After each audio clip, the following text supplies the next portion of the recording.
Live from McGregor, this is Paul Murray Live, Our Town. G'day Australia, welcome to Queensland, welcome to McGregor. Hello everyone! We are here at the Glen Hotel. Thank you so much to everyone for being here. I love Queensland, thank you very much. This is magnificent. We spent plenty of time up the road in central Brisbane, but we're all about celebrating not just this area, but the great state. We had plenty of fun. We apologise to no one for having fun, and this is a magnificent venue. If you ever get the chance to be in this part of the world, you will enjoy every second of being here. The Glen Hotel, it feels like it grows by the kilometre every minute. It's bigger and badder and more amazing than ever before. Looking forward to it. Got some special guests on the program, including the bloke that may well be the next Premier of New South Wales of Queensland. How did I do that? I've just peeked at the boss and he's doing this. Oh, no. Will I fail my Queensland citizenship test later, perhaps? But David Crisafulli is here tonight, along with the wonderful Amanda Stoker. We will talk to the participants in the Harvey Norman Women's State of Origin, which, of course, Queensland wrapped up. I thought you might be excited. I thought you might be happy. We'll talk about politics and a whole lot more in a moment. Of course, being in Queensland, we can't but send our strength and love to everyone and all the families and all the communities involved in a horrible bus crash which has taken place in the past 24 hours. It took place between Bowen and Townsville. Sadly, 3 people have lost their lives. At this stage, 4 people are in a critical condition. The Bruce Highway, we don't know whether it's anything to do with conditions of road, but certainly there was issues involving caravans, a whole collection of problems, if you know that part of the world, for the driving. But strength and love to everyone, all the families and everyone involved. And here's the latest from police in Queensland. The traffic crash has involved 2 vehicles. A 4-wheel drive towing a caravan was heading in a southbound direction on the Bruce Highway, and a bus was travelling in a northbound direction.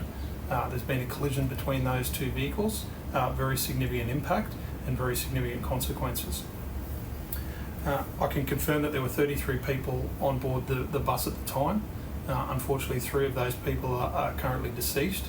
We've had a number of people that have been treated at the scene for injuries. Some of those people have been taken to Eyre Hospital and Townsville Hospital, and I can confirm that 1 person has been airlifted due to the significance of the injuries. More info on the Courier Mail's website, or of course at skynews.com.au. Do we have any Donald Trump fans in the room here this evening? Any Joe Biden fans in the room? Yeah, I thought so. How did that debate go? Roll the tape. No incumbent has ever done as poorly as Joe Biden did. I've been talking to a lot of leaders in the Democratic Party, electeds, coalition leaders. There's a full-on panic about this performance. From a Democratic point of view, this was an unmitigated disaster. So it went really well for Joe, did it? You mean all those videos of the dude who can't walk or speak or walk or speak couldn't walk or speak, but this time on a national level. Now, there was a special little detail for those that were watching along with the debate, and if you didn't get the chance, I hope you go and check out the video of myself and the beautiful Persian princess, Rita Panahi, watching in real time the political death of Joe Biden. Here's us being very sensitive. I've seen you swing. I know you swing. Oh. President Trump, we're going to turn. Let's not act like children. Someone murder a corpse, but that's happening right now on my TV. We're a failing nation right now. We're a seriously failing nation. He chose to be on the right-hand side of the TV. Didn't that help today? Yeah, he could look bewildered this way as opposed to looking bewildered that way. Oh, no! For the He's done. That's it. Let's just stop this. End. Finish. Here's your full analysis. CNN, yeah. You 2 were bloody horrid, and I'm not surprised. Bye, Joe. Now, just in case I haven't made the point clear enough for the people at Media Watch who'll be watching us tonight for our reaction to what happened, here's Joe Biden melting down in front of the entire world, unedited. The idea that states are able to do this is a little like saying we're going to turn civil rights back to the states, let each state have a different rule. Look, there's so many young women who have been, including a young woman who just was murdered, and he went to the funeral. The idea that she was murdered by an immigrant coming in, they talk about that. Is it over? I think it might be over for little old Joe. Bye-bye, Brandon. Bye-bye, Brandon. Well, as you know, the media freak-out that happened as a result of this has brought forward what we all knew, which was that the guy is not up to it in terms of running for the presidency, but probably more frightening for the world is that he's not up to it to run the free world between now and January, right? That's the concern. That's our worry, right? Yeah, this is the whole, it's not just the debate, it's the being president bit. Well, I've got some kind of breaking news for you tonight, which is Camp David. Now, this is the place where presidents go to have a retreat, or in Joe's case, prepare for that debate for a week. It's also the place where Middle East peace talks happen. It's like kind of like the most private spot for a president to go. He has gone back to Camp David Sunday morning American time. He will be meeting with his family today. The conversation will happen today about whether or not he continues. Now, we know that Jill, who's sort of the full puppet and doing the whole thing, doesn't want to give up. We know Hunter will probably be high, but eventually they will start to have the real conversation. And all the pressure is coming from the Obama people, from the Clinton people, from what is kind of left in Biden world. Now, who knows, by the end of this, they could say we're going to punch on, but the likelihood of them punching on seems pretty low right now. In fact, NBC is reporting that, yeah, they are there right now, that they are having that discussion. So obviously, if you just follow the pattern of news, generally speaking, you don't go behind the closed doors to say everything is awesome. You try to do that. They did that the other day. It didn't work. So one thing that is also extraordinary to watch is that all of the media that has been flat out lying to you that Biden is fine, he's as sharp as a tack, he's the smartest he's ever been, he's playing 4D chess while skateboarding, you know, like, come on. They, of course, are now saying, see you later. This, of course, is the headline of the New York Times, the preferred paper of the super lefty, and they have said it's time to go. All the TV, all the rest of it. But something you need to understand here about how massive this is, apart from just the obvious sense of a president saying he doesn't want to go round again. The last time that happened was LBJ in 1968.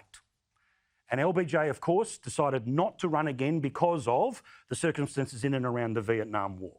Now, we've seen Carter, Trump, we've seen presidents being defeated, but we haven't seen presidents, for want of a better term, giving up.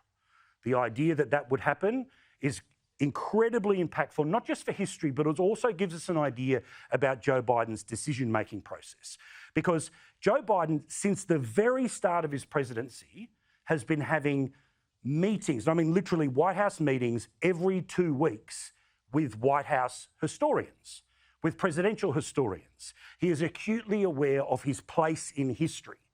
Now, his place for the Democratic Party is he's the guy who slayed the dragon that is Trump. But to know that he will be a trivia question in years going forward in pub trivia, name the most recent president to give up, will be one of those things they're going to talk about in the room today. So if you don't see an immediate piece of news coming out today, that will be the chief and principal reason why. So let's imagine that he decides, I'm going to step out of the way. How do we feel about President Kamala Harris?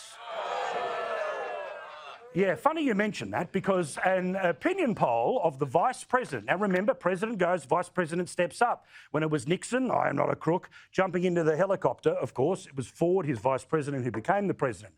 When, of course, Kennedy was assassinated, it was LBJ who becomes the president. This is the entire point of the vice president is to be the in case they die person. But that person elicits that reaction in this room, and it is no different with the American voter. In fact, you know I love to show you and bore you with the data, so let's bore you with some data, people. Kamala Harris, according to the latest polls taken this year, if you have a look at the screen here in Brisbane, or obviously you're already watching the screen because you're watching telly at home, but still, you'll see there, if it's not Joe Biden, who should it be? Kamala Harris, less than a quarter of all voters, okay, not just Democratic voters, all voters. Now, we keep being told that, of course, 70% of people don't want either of these chances. Well, if the one next in line is at a quarter of the vote, you can start to see how it completely melts away. So you're not the only one who doesn't know who Gavin Newsom is. Now, people watching Sky News, people here in the room will know who Gavin probably is, but of course he's the governor of California. Now, this bloke is the used car salesman of all used car salesmen. Like, look at the hair, look at the shirt, look at the I've done nothing wrong. Hello, ladies. And hello, fellas, because it's 2024, right? Like, he's a rock and roll kind of guy. Only problem is he, of course, represents a state where it feels like there's more homeless people than people with homes in California. Good luck taking that around the world. Then there's a lady called Gretchen Whitmer. Now, Gretchen Whitmer is a governor. She's the governor of one of the states that is a swing state. It's the Michigan governor.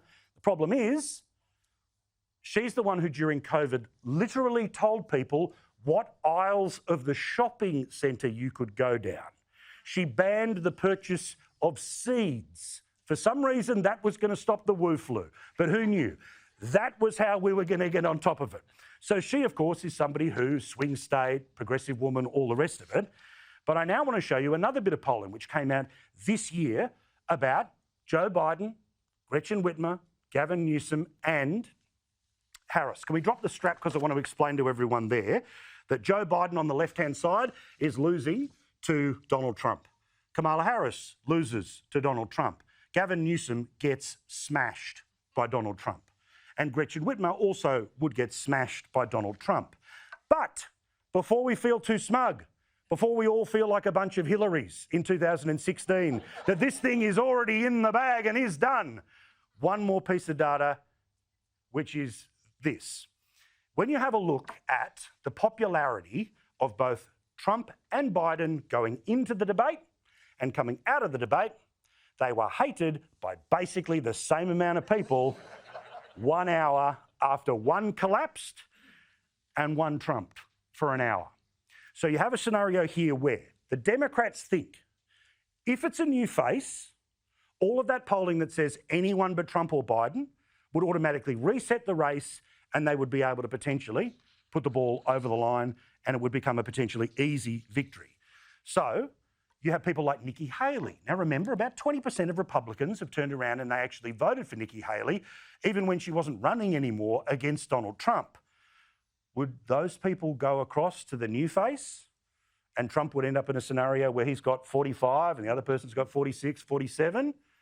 We're not as smug as we were about it 5 minutes ago, are we? We're starting to see what potentially could be happening. Now, also, still to come in this presidential election, Donald Trump is being sentenced on the 11th of July. He could be sent to jail. Not kind of jail, not maybe jail, actual jail, and have to go on that day. Now, it'd be good for message discipline if he went quiet for about 30 days, perhaps. You can't make any mistakes when nobody's talking to you. But if he goes into house arrest, does that feel weird? Does that change the race? So the whole point of saying everything that I've just said is that we all feel exactly the same about the debate that we watched on Friday. We saw the presidential run of Joe Biden turn to dust. Joe Biden may arrogantly find a way to just keep on going and he'll probably lose. But let's be careful what we wish for if that actually happens, that the replacement, if it's not Kamala Harris, could reset the race and then Donald Trump becomes the problem, not Joe Biden. Now, you may have noticed that the greatest Prime Minister of all time is Anthony Albanese. You'd agree. Oh, come on. He's amazing. Have you seen his Twitter feed? It's full of celebrities and selfies. He's very good. Well, as you know, on this program, we spent the entire production budget on this graphic, which was each way Albo, right? Because how often does he say one thing? Does he do another? Does he argue on Monday? Change his opinion a couple of days. So, ladies and gentlemen here, get ready for Each Way Albo Fatima edition. Because you may well be aware that there was the Senator from Western Australia, Typical millennial who joins an organisation only to want to change it from within. But fair enough, that's a generational thing. We'll talk about it another time. Now, as we know, the shock, the horror, because she voted against her own party, against her own government, the first person to do so against the Labor Party, from the Labor Party, since 1988. Now, as you know, when this actually happened, the first thing the Prime Minister did was pick up the phone and ring the media and say, you know, technically we don't actually have to give her any sort of a punishment whatsoever. Kind of like the way I deal with my youngest daughter. But you get the point, right? Well, of course, as you know, that didn't quite work because he ended up turning around and delivering a very heavy sentence of you don't have to come to a meeting for 1 week. I mean, this was big. When you are talking, Tony Abbott wanted to shirt front Putin. This bloke is willing to throw a lettuce leaf at a senator. Like, this is tough, right? This guy's right up there. Well, as you will have heard today, the senator in question went on to Channel 2, so this is a home game. Yet, even when you're playing a home game, it doesn't work. Just ask Joe Biden, because, of course, she says, I'll cross the floor again. If the same motion on recognising the state of Palestine was to be brought forward tomorrow, I would cross the floor. You would cross the floor again? So, Prime Minister calls her over for a quick little chat at the lodge. Oh, here's Toto. Did I mention that my mum was single mother and I was from Housing Commission? 20 minutes later, then, of course, there was the decision you are indefinitely booted out, which means, of course, the Greens will continue to have their fun, and they will do so again tomorrow. And just before we get to celebrating Queensland, tomorrow's a big day for all Australians, to everyone here in McGregor, in Brisbane and at home. Are you ready for cost of living to end tomorrow? There's a lot coming your way, guys. Like, if you're lucky enough, you might be able to get somewhere between $45,000 a year gets $15 a week. That'll solve the problem. Don't forget, everyone who's watching us in both a mansion and a granny flat, you're getting $25 a month off your power bill, plus the $1,000 from Stephen Miles, right? P.S. Queensland, will the $1,000 power bill giveaway from the Queensland government change your vote later this year? No. You're going to kind of take the money and run? Yes. Thought that might be the case. All right, now, beautiful Brisbane. We had the chance to be able to celebrate it and muck around a little bit earlier this weekend. It is a magnificent place, and the idea that it's winter here, please.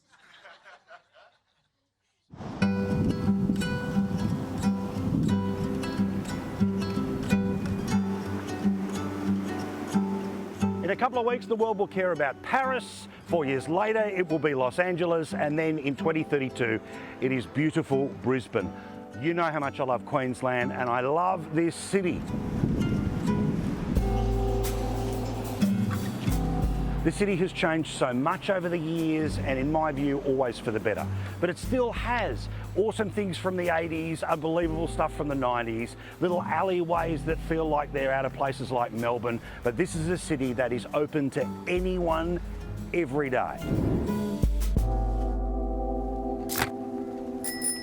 And the best way to get around Brisbane, believe me, isn't a car or a ferry. It's one of these scooters.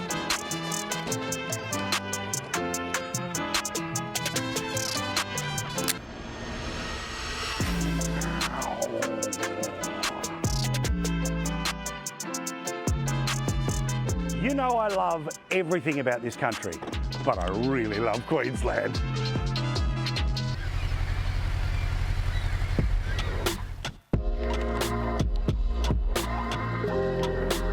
And after a hard day of scootering, it's time for some lunch by the river at the amazing Brisbane powerhouse with the sensational people of Mary May's Bar and Kitchen. Hold my balls.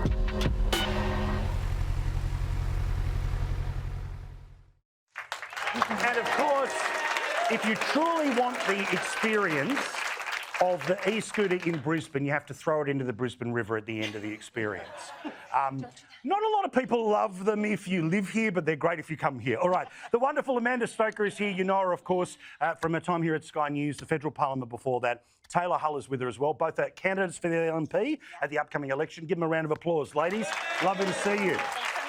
So we'll get to A whole bunch of issues in a second, but Amanda, it's been a while since we've seen you on the telly. How are you feeling? How are you going? I'm good. It's good to be with you. Are you enjoying being back on the hustings? I'm loving it. It's really good. How's the door knocking going? Do people sort of go, oh, yeah, I know you, and then into the issues? Or? It's always a lovely encouragement when people know a little bit about you before you arrive.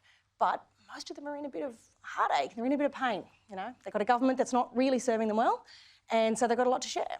So, Taylor, you're doing so in this part of the world. Yes, this is my patch. When you go and when you talk to people here around McGregor, around this area, what are the types of things that they talk to you about being the problems here in this bit of Queensland? Look, so in my area, in my local community around here, crime has got to be up there as one of the top issues. Almost every second door that I knock on has been broken into. So crime is a huge one in this area. And also cost of living with a lot of aspirational small business owners in Sunnybank just down the road from here, really impacted by the cost of living. So yeah, crime and cost of living, and also health.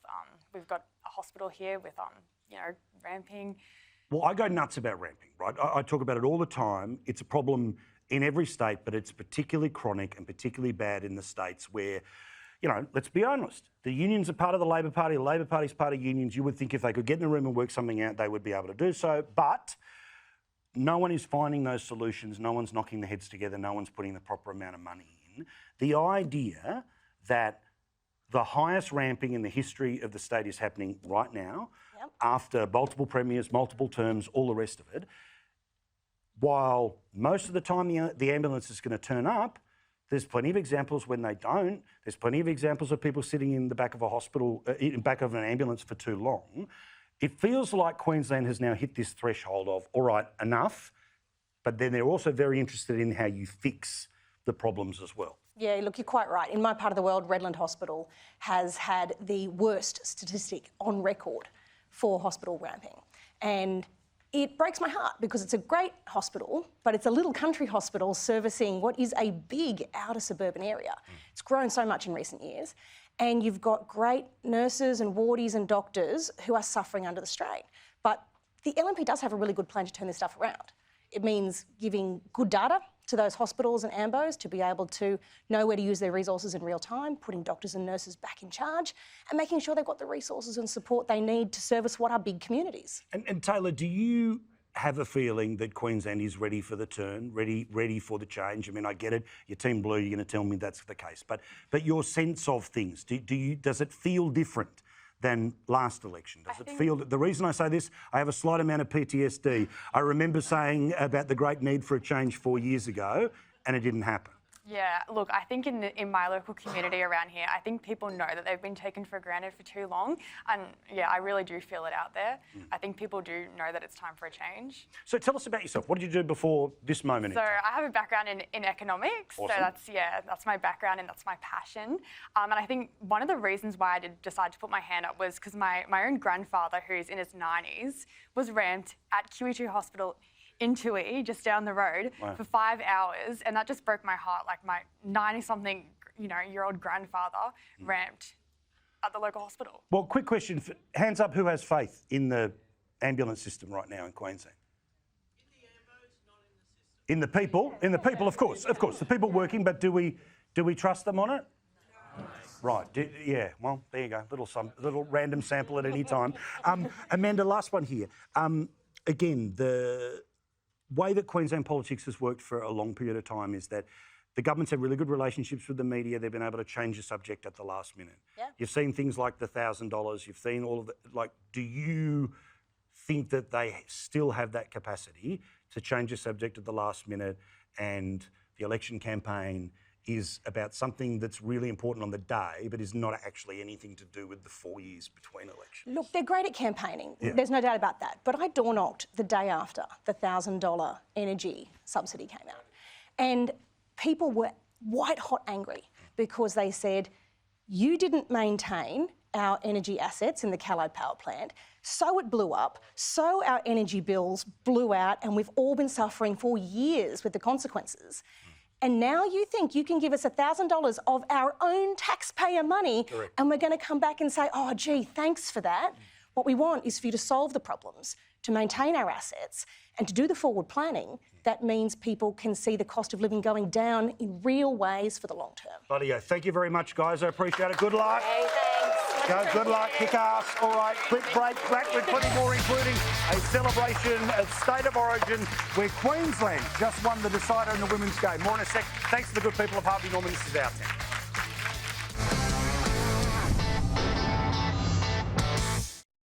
Welcome back to McGregor here in Brisbane in beautiful Queensland. How good's Queensland? I love this place. I love it. May not be coming home. Just turn my phone off for a couple of weeks. I'll be right. You'll find me in a pokey place somewhere. Now, the very good people of Harvey Norman don't just make it possible for us to go around the country, to hang out, to have so much fun each and every month, but also they are huge supporters of sport and particularly champions of female sport. There has just been the very first 3-game series in the State of Origin, and for female players, there are tens of thousands of women playing rugby league, and he's part of this incredible series worth celebrating because Queensland won. OK, that's cheap heat. Roll this up. Queensland loves its footy, and for rugby league players in this state, there's no higher honour than being able to pull on the maroon jersey in State of Origin. For way too long, it's an honour that only men have been able to dream of. But now, women can do it too. Thanks to the support of Katie Page and Harvey Norman, the women's game has grown exponentially. Did you know that there are 40,000 female participants taking part in rugby league activities across the country this year? That's the biggest ever. And now it means that women can dream of wearing that jersey and competing for the Harvey Norman Queensland Maroons in a 3-game series. 2 of Queensland's best are Julia Robinson and Romy Teetzel. They tell us how it's been incredible to watch the women's game grow year after year after year. Those young girls who get to play in the junior clubs throughout the whole junior years and be able to play rugby league at school now, they're going to have a great step. They're going to have that big step in front of other girls. Setting up young girls for success is providing a professional environment at such a young age, and a lot of the local schools here have rugby league programs for girls, and they're able to develop and grow in those spaces before they come out, and they'll be taking over our spots as NRLW players very shortly, I guess. This year's State of Origin series has been amazing. Game 1 in front of 25,000 fans was great for New South Wales. They got up 22-12, and the icing on the cake was the 85-metre try by the wonderful Jamie Chapman. Again, it's the Blues galloping upfield. No one is going to stop Jamie Chapman. And even the pouring rain couldn't stop the Origin spirit for Game 2, when Queensland were able to draw level in the series thanks to a late field goal from Lauren Brown. Lauren Brown scoops the ball up, goes for field goal. It's wobbly, but she's kicked it. Which means, for the first time in women's Origin history, we have got a decider. 1 game for New South Wales, 1 game for Queensland, and it's all on the line. Queensland got off to a flyer, leading 14-0 at half-time. They were all over New South Wales, and this incredible effort from Julia Robinson summed it up. Last play. It goes for Aiken, this time on the right. Her kick through the line. It's still there. Knocked backwards by New South Wales and fallen on by Julia Robinson. Queensland have another try. They're out by 12 points. New South Wales were able to get some life after half-time with a 90-metre intercept try by, you guessed it, Jamie Chapman. Here's Taryn Aiken with numbers. She passed it straight to Jamie Chapman, who gets away from Aiken. Now she winds up. She's a length of the field. Specialist, you are riding with Jamie Chapman, who goes all the way to a different airport, the one at the other end of the field. Ultimately, Queensland triumphed 22-6, meaning they just didn't win the game, but the State of Origin title stays here in Queensland. What an absolutely fantastic series. And as everyone knows these days, it's only going to get better because young women are more focused and energised and supported than ever before to reach their Origin dreams. That's only possible thanks to Harvey Norman, thanks to our mate Katie Page, and thanks to the fans who back these women in each and every year.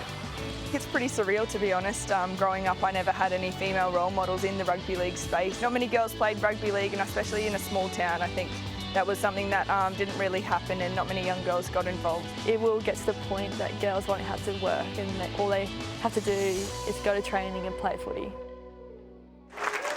Amazing athletes, lovely people. We'll meet you in a second. But speaking of Harvey Norman, here in early September, the McGregor Homemaker Centre is going to be opening. It's going to be South Brisbane's premier homemaker shopping destination, housing two of Australia's leading retailers in both Harvey Norman and Domain. It's going to be located on Kessels Road in McGregor, just 12 k's from Brisbane CBD. It'll boast over 23,000 square metres of premium retail space, 520 undercover car spaces and service that is the best in town. So make sure that you pop on down to Harvey Norman McGregor. Will be open in early September. But would you please welcome Jamie and Julia, the stars of Origin this year. Thank you. Well done, guys. Well done. Now, Jamie, I want to ask you, when you make a break and you're going, that's the line, long way, how far out are you going, geez, how long do I have to run for? Because, like, the adrenaline runs, you focus, you fire? How do you do it? Oh, Origin's a very fast game, and you've got to make the most of every opportunity that you get. So when I saw the opportunity open, I just went for it, and honestly, I was feeling like that. As soon as I got the ball, I went, oh God, I'm going to have to run here. And then I went for it, and lucky enough, I got to the try line. I have a similar athletic feeling. The letters have been delivered. I'll do it tomorrow. That's generally my process. For you, Julia, congratulations on winning the series. You were both laughing, hopefully not at what I was saying, but looking back at highlights, how does it feel to be able to now that it is the expectation that you're going to have highlights, you're going to have the commentators, you're going to have the crowd, like all that fantasy that you had as a young player? Is it still weird to watch yourself back like that? It is. Like, I feel like it's kind of a dream come true, and it's a great thing for women's sport in general. So it's awesome to see that we're getting that support and we having the commentators and like live TV on like Channel 9 and everything. So yeah, it's awesome for us girls to have that opportunity. But even to talk about even a couple of years ago, right? Some of the great successes that you had weren't seen on television, they're seen at a certain time when people aren't seeing them. In those early parts of your career compared to your phone blowing up after Origin, what's that feel like? Does it feel like a world ago that, a couple of years ago, just the number of people watching you was different?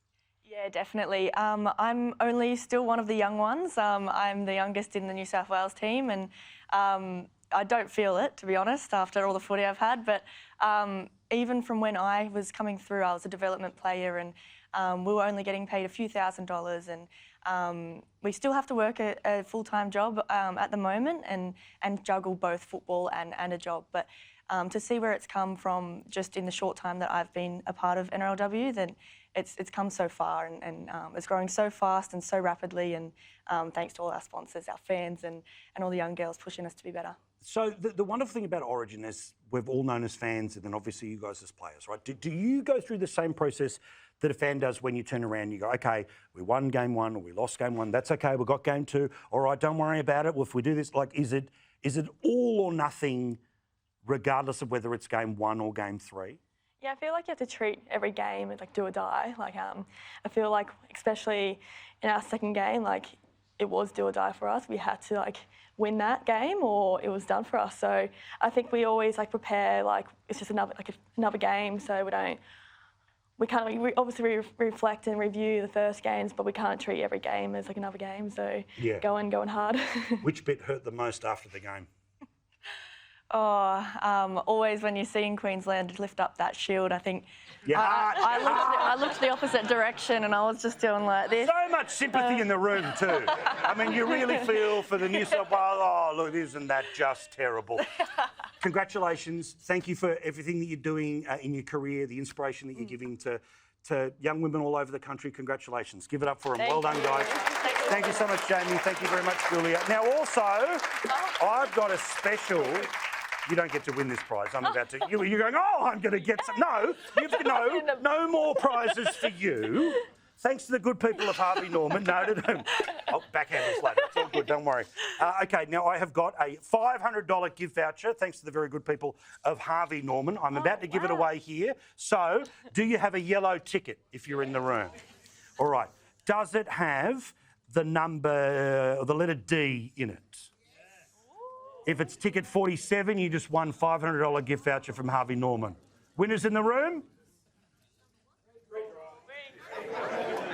Why does this? There's 100 people in a room, no one's gone. It happens every time. No, thank you, congratulations. Well done. Thanks to the good people at Harvey Norman. The McGregor store is opening around late September. Thank you very much. Quick break, back with more here on Paul Murray Live. I love that. You think, oh, it's free. I want more free stuff.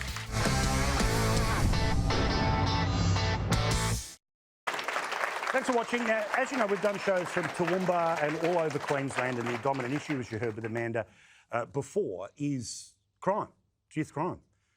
Good people want to be able to be safe, and good people want to know that there's consequences. Ben Cannon is one of those good people who's got together with others that are victims of crime, who you've seen on the news. They've been rallying and trying to push, and he's here now to talk about a very big issue, but a very important one, and it's number one for people in Queensland right now. Firstly and most importantly, thank you for your work. Thanks, I appreciate it. I really do. Appreciate it. We're at this point now where the problem is very well defined. The government turns around and says, oh, X million dollars for this and this, that. But the fundamental doesn't change, which is what we need to change, which is if something happens to you, the person who did it to you has to receive some sort of punishment for what they did to you. Instead, the system seems to be, you are irrelevant and it's only about the perpetrator. Why did they do it? What will happen to their life if they get punished? And that seems pretty screwy because you've spent so much time around people who are victims of crimes whose lives are changed forever. Yeah, correct. The problem with it is there's so many layers that are dysfunctional and broken.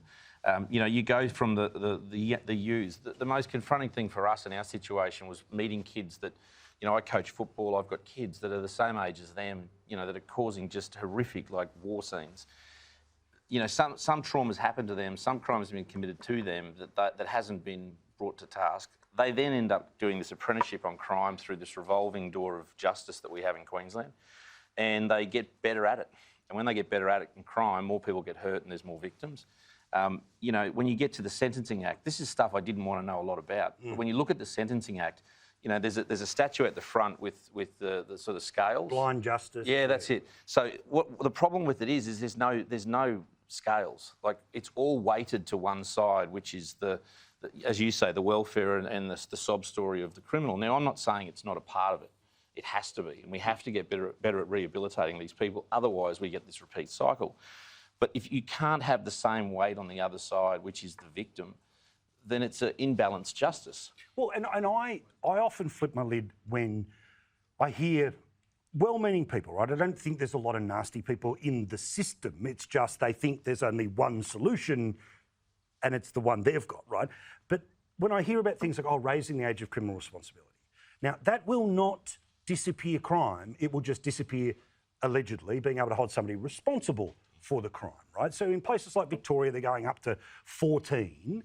This government, while simultaneously saying we're doing something about youth crime, was also decriminalising possession, which meant the numbers would get fiddled in the lead up to an election. Is that a fair perception, or is that just angry guy on TV stuff? You know, I think that fundamentally we have to separate bad behaviour from good people. Yeah. And so if you just look at it simply in that sense, we don't want to lock up kids, but what we want to see is kids taken out of a very traumatic environment and put into an environment that, as a state, we're proud of, that is going to make them better. We don't have that solution at the moment. So what we've got is nothing's getting done. You know, I've met with Bob G, I've met with Di Farmer, I've met with Stephen Miles, I've met with Mike Kaiser, and these are from, you know, I get marched into these meetings and I get told how important these people are and how wonderfully powerful they are, and you know, you should be gracious and grateful for the time. But the reality of it is that I don't think they're bad people, but there's some disconnect through the emotions that they show you in that meeting about how they feel and empathise and how they genuinely understand the plight of the people. that nothing gets done. Yeah. We sit here with more reviews. We sit here with more data. We sit here. The report that came out last week, Bob G came out and said, if you can find me a better system around the world, we'll look at it. Belgium, Spain. You know, you want the list, pal? I've got it for you. I only use Google, but I'm sure you've got better resources to find them. You know, there are better systems than what we've got. We asked for them to build a facility similar to Wellcamp. It took them 9 months, and on a Sunday afternoon they made the decision to build it. $250 million. 9 months later, it was a 1,000-bed facility. Yep. Now, since we asked for that 2.5 years ago, there still hasn't been another bed made. They're locking more kids up, which in turn are being put back into these same traumatic environments of broken prisons that end up getting spat out better than they went in as a criminal, not as a person. Yeah. And we think we're doing something better. Yeah. You know, for me, it's personal, but it's also so frustrating. We told them that people would lose their lives if they don't get this right. They all nodded and die farmer and, you know. Yeah. But nothing's changed. Absolutely nothing's changed. It's frustrating. So then, OK, when you go through that process, and again, people in this group, people who've been out the front of Parliament, these are normal people who, unlike, you know, some upstart like me who wants to be on telly and, you know, lean forward, right? Normal people, it's not easy for normal people to put their head above things, to be seen, for people to go, you're just a Team Blue, you're just a, you know, like that idiot Labor MP in Townsville, oh, it's all sort of a media beat up. Yeah. Like, I can't swear, first time in front of guests, but that's obviously garbage, right? But for those people, are there moments where they give up, where they just say, you look, I've been part of the group, that's great, but I've been nodded at too many times? We've got a problem in Queensland. We've got many career politicians. They believe their own rhetoric. You know, as I say, what do they call it, the Tower of Power? These people have titles. I mean, if I try and go back to my work environment and tell people to call me by a title, I mean, I'll get dragged before the courts. 100%. I mean, and then these people all think it's just it's a normal way to operate. You've got people that are operating in this environment day in, day out, and they never actually put boots on the ground and go out and walk through a school in Western Queensland that Indigenous kids are suffering. You never get, you know, go out to Ipswich or Mount Isa or any of these places that we've got absolute carnage. They just make a decision from one, you know, was it William Street? Because they only care about the 6 p.m. news, front page of the paper. It's just keeping the issue. Yep. But the issue isn't it's not an issue, it's people. It's right? human beings. And in the same way that in a natural disaster, we say the humans matter, we rush towards, we triage, all of that, the same has to apply in this area for victims. So give us an idea, give us the shopping list or the main stuff that you take into this election and you're trying to yell at every team to do. You know, I think when we get on the extreme end of crime, and we've got lots of kids, unfortunately, that are starting to get there, you have to process them as we do adults. You know, this youth justice slows down an already bogged up system. So adult crime, you know, what do they say? Adult crime, you do the same time. So it has to sort of have that same balance. The thing with it also is when you say the kids that don't make good choices did it by osmosis or bad upbringing, you take away the power of kids that make really good decisions. Because you can't have it both ways. You can't have kids in these communities that are rising above and kids that are tearing everything down and say, well, one side, they just made really good decisions, we're really proud of them. The other ones, well, it was, you know, it was Tuesday, they had, you know, this and they had this. The reality of it is choices are choices and they have to own them. Consequences are part of that. Now, whether you call it detention, whether you call it, but you have to separate bad behaviour from good people. And you know, I go back to Wellcamp. In 9 months, we built a 1,000-bed facility. They could have taken the kids there. They could have introduced their families to better habits. They could have really kind of said, unless you get better, you're not getting out. Well, it's the thing. You can't simultaneously be the place that wants to hold an Olympic Games but can't hold people accountable for crime, right? Like, it's pretty simple, right? Ben, thank you so much, Thanks, man. Paul. Give them a round of applause. Strength and love to you and all the group, mate. Thank really you. lovely guys. All right, quick break. Back with more here on Paul Murray Live.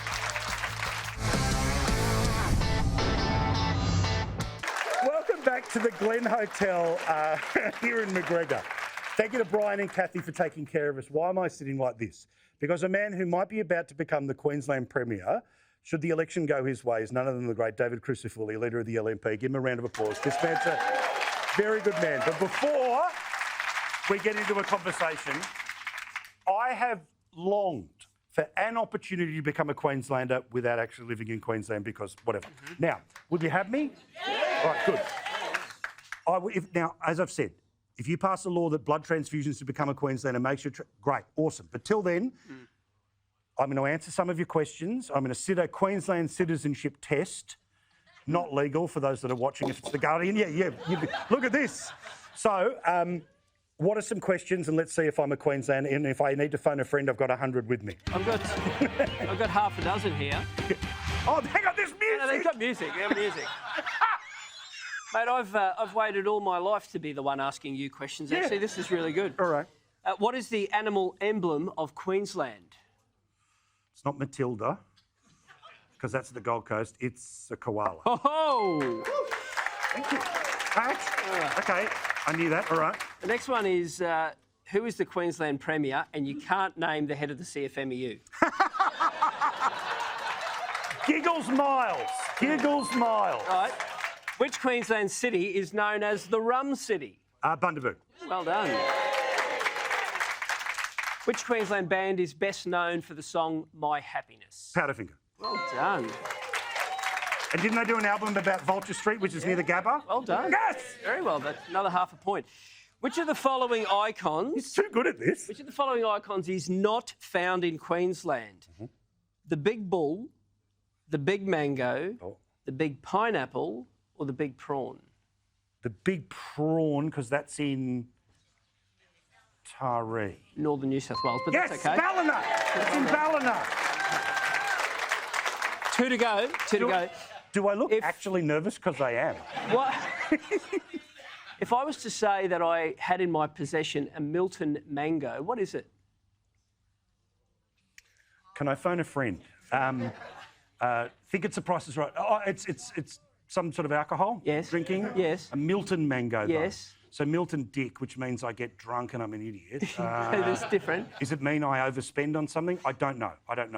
It's a 4X. It's a 4X of Milton mango. Still close. All right. Apparently you can get one wrong and you still become a Queenslander. Absolutely.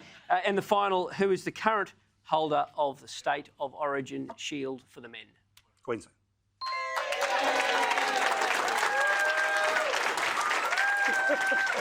Oh, yes! I'm a Queenslander!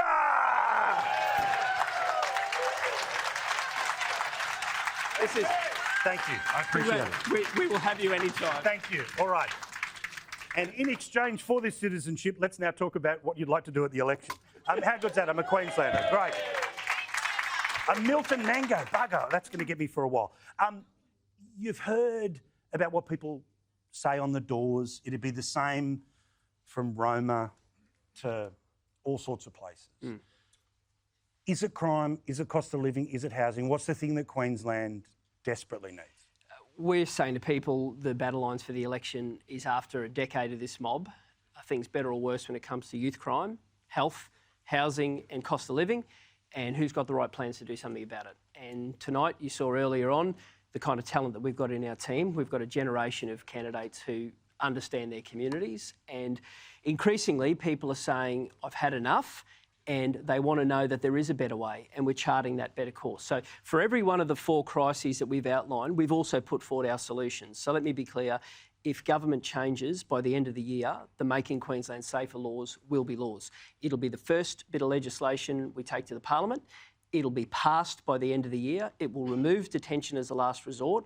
It'll rewrite the Youth Justice Act, so we will change the sentencing provisions to put the right to the victims ahead of the right to the offenders. And we're going to fix that broken system, that pipeline that's coming through, because things have got to change.